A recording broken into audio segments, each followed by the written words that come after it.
ഈ കഥയുടെ പേര് ഒരു പേരിൽ എന്തിരിക്കുന്നു, അതാണ് കഥ.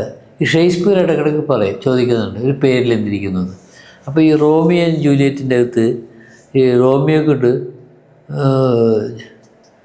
ജൂലിയറ്റിനോട് ചോദിപ്പിക്കുന്നുണ്ട്, ഞാൻ നിന്നെയാണ് സ്നേഹിച്ചത്, നിൻ്റെ തറവാടിനെ അല്ല, നിൻ്റെ പേരിനെ അല്ല. അതായത് ജൂലിയറ്റ് മൊണ്ടേഗു എന്നും പറഞ്ഞൊരു ഫാമിലി, ഒരു പ്രഭു കുടുംബത്തിൽ ജനിച്ചവനാണ്. അപ്പോൾ ആ പ്രഭു കുടുംബക്കാർ ഇവളിൽ നിന്ന് ഇവനെ അകറ്റാൻ വേണ്ടി ഒരുപാട് ശ്രമം നടക്കുന്നുണ്ട്.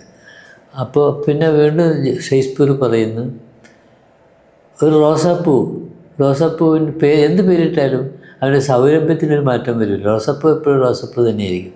അതുപോലെ തന്നെ ഇപ്പം അങ്ങനെ പേരുമായി ബന്ധപ്പെട്ട് ഒരുപാട് സംഭവങ്ങളുണ്ട്. അപ്പോൾ അങ്ങനെ വേറൊരു ഉദാഹരണം ശബരിമലയുടെ കേസ് എടുക്കുക.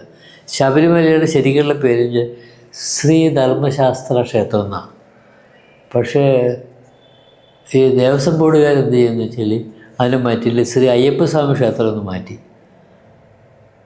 അത് ഉടനെ തന്നെ ജനം ഏറ്റെടുത്തു, ഭയങ്കര ബഹളമായി. പക്ഷേ ഇത് ആരും അറിയാതെ രഹസ്യമായിട്ട് ചെയ്താണെങ്കിലും പിന്നെ അത് പരസ്യമായ ജനങ്ങൾ ബഹളം ഉണ്ടാക്കി തുടങ്ങി. അവസാനം ഇവർക്ക് പേര് മാറ്റി പഴയതുപോലെ ആക്കേണ്ടി വന്നു,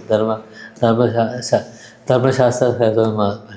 അതുപോലെ അടുത്ത കാലത്ത് വേറെ സംഭവമുണ്ട്. തമിഴ്നാട്ടിലും കർണാടകയിലും ഈ തൈര് പാക്കറ്റിൻ്റെ അകത്ത് പുറത്ത് തൈരിന് ഹിന്ദിയിലുള്ള പേര് ദഹീന, ആ ദഹീന്ന് എഴുതിയിട്ടുണ്ടായിരുന്നു. അപ്പോൾ ദഹി എന്ന് വെച്ചാൽ അത് ഒരു നമ്മുടെ ദേശീയ ഭാഷയാണല്ലോ ഹിന്ദി.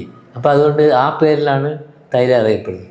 അപ്പോൾ തമിഴ്നാട്ടിലും കർണാടകയിലെ ആൾ പറയുന്നു, ഇത് നോർത്ത് ഇന്ത്യക്കാരുടെ ഭാഷാപരമായ മേൽക്കോയ്മ നമ്മളവിടെ അടിച്ചേൽപ്പിക്കാനുള്ള ശ്രമമാണ്. അതുകൊണ്ട് സമരം തുടങ്ങി. തമിഴ്നാട്ടിൽ സമരം തുടങ്ങിയപ്പോൾ കർണാടകയിൽ സമരം തുടങ്ങി.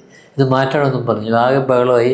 കുറേ നാൾ കഴിഞ്ഞപ്പോൾ സർക്കാർ എന്ത് ചെയ്തു, ബഹളം മൂത്ത് കഴിഞ്ഞപ്പോൾ ഒരു ജനകീയ കലാപം പോലെ 2 സ്ഥലങ്ങളായി കഴിഞ്ഞപ്പോൾ ആ പേരങ്ങ് മാറ്റിയിട്ട് കർണാക്കി കൊടുത്തു, ഇംഗ്ലീഷ് പേര് കർഡ്. എന്നിട്ട് കർണാടകയുടെ ലോക്കൽ ഭാഷയുടെ പേര് ചെറുതാക്കി കൊടുത്തു. തമിഴ്നാട്ടിൽ തമിഴ് ഭാഷയിലുള്ള പേര് ചെറുതാക്കി കൊടുത്തു.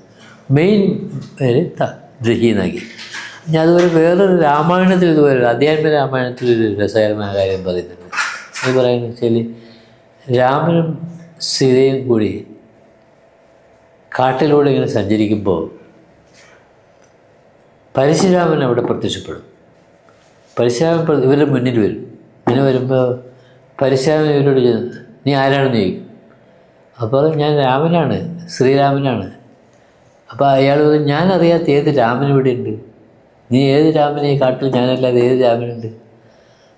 പിന്നീടാണ് പരശുരാമന് മനസ്സിലാകുന്നത് ശ്രീരാമൻ ഒരു അവതാരമാണ്. ഓക്കെ.